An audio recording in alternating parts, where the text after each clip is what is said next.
नमस्कार।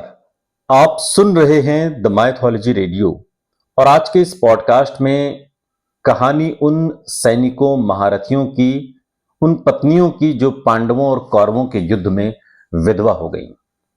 इस युद्ध के बाद उन विधवाओं का क्या हुआ? महाभारत युद्ध के पश्चात पांडुपुत्र युधिष्ठिर का हस्तिनापुर के नरेश के रूप में राज्याभिषेक हुआ। उसके पश्चात पांचों पांडव राजकाज के साथ साथ अपने ज्येष्ठ पिता धृतराष्ट्र, बड़ी मां गांधारी, माता कुंती की दिन रात सेवा किया करते थे। पांडवों की सेवा से धृतराष्ट्र और गांधारी धीरे धीरे अपने पुत्रों के शोक से बाहर आ गए। इसी तरह 15 वर्ष का समय बीत गया।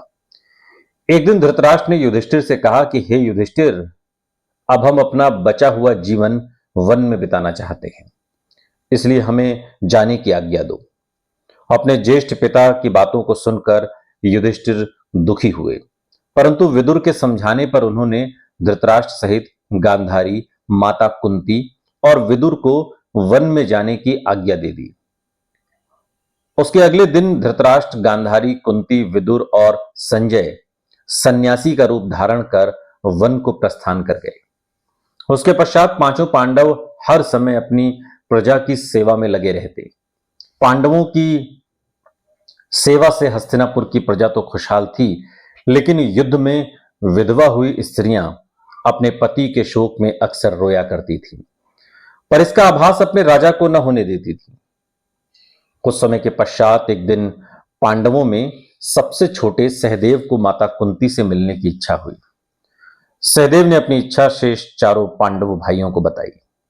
सहदेव की बातें सुनकर शेष तीनों पांडव भीम, अर्जुन, नकुल और उनकी पत्नियों के मन में भी माता कुंती से मिलने की इच्छा जागृत हो उठी। ये देख हस्तिनापुर नरेश युधिष्ठिर ने वन जाने के लिए आवश्यक तैयारियां करने के आदेश दिए। अगले दिन पांचों पांडव द्रौपदी के साथ वन की ओर चल पड़े। ये देख हस्तिनापुर के निवासी भी उनके साथ चल पड़े। उन लोगों में वो विधवा स्त्रियां भी थीं जिनके पति महाभारत के युद्ध में वीर गति को प्राप्त हुए थे। वन पहुंचकर पांचों पांडव उस आश्रम में गए जहां सभी निवास कर रहे थे।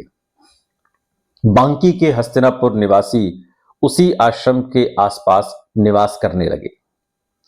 कुछ दिन पश्चात एक दिन महर्षि वेदव्यास उस आश्रम में पांडवों से मिलने आए, परंतु वहां महर्षि वेदव्यास ने देखा कि पांडव सहित हस्तिनापुर के सभी निवासी युद्ध में मारे गए उनके परिजनों के शोक में डूबे हुए हैं। ये देखकर महर्षि वेदव्यास ने सभी से कहा कि आप लोग युद्ध में वीरगति को प्राप्त हुए अपने परिजनों का शोक मत करिए। वे सभी स्वर्ग या फिर दूसरे लोकों में सुखी पूर्वक निवास कर रहे हैं। वे सभी अपने अपने लोकों में अति प्रसन्न हैं। परंतु महर्षि वेदव्यास के इन कथनों से उन लोगों का शोक दूर नहीं हुआ और तब महर्षि वेदव्यास ने सभी से कहा कि अगर आप लोगों को मेरे द्वारा कही गई बातों पर विश्वास नहीं हो रहा है तो आज रात मैं आप सभी को अपने परिजनों से मिलवाऊंगा। ये सुनकर पांडव सहित सभी के चेहरों पर हल्की मुस्कान उभर आई। जिस आश्रम के आसपास सभी निवास कर रहे थे वो गंगा नदी के तट पर स्थित था। शाम को सूर्यास्त होने से पहले महर्षि वेदव्यास सभी को लेकर गंगा तट पर पहुंचे। फिर सूर्यास्त के बाद उन्होंने अपने तपोबल से महाभारत युद्ध में मारे गए सभी योद्धाओं का आवाहन किया। महर्षि के आवाहन से सभी योद्धा एक एक कर गंगा जल से बाहर निकलने लगे। अपने मृत परिजनों को अपने सामने खड़ा देख पांडव सहित हस्तिनापुर के सभी निवासी खुश हो गए। फिर सभी ने अपने परिजनों से बात की। तब जाकर उनको विश्वास हुआ कि उनके बंधु बांधव मृत्यु लोक के सभी कष्टों से मुक्ति पाकर अपने अपने लोकों में प्रसन्नता पूर्वक निवास कर रहे हैं। तत्पश्चात सभी के मन में जो अपने परिजनों के लिए शोक व्याप्त था वो समाप्त हो गया। कुछ समय के बाद युद्ध में मारे गए योद्धा एक एक कर गंगा जल में डुबकी लगाकर अदृश्य होने लगे।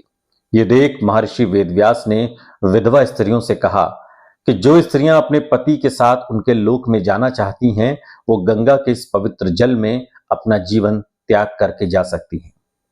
महर्षि के इतना कहते ही सभी विधवा स्त्रियों ने गंगा के जल में डुबकी लगाकर अपने जीवन का त्याग किया और अपने पति के साथ उस लोक में चली गईं जहां से कोई वापस नहीं आता।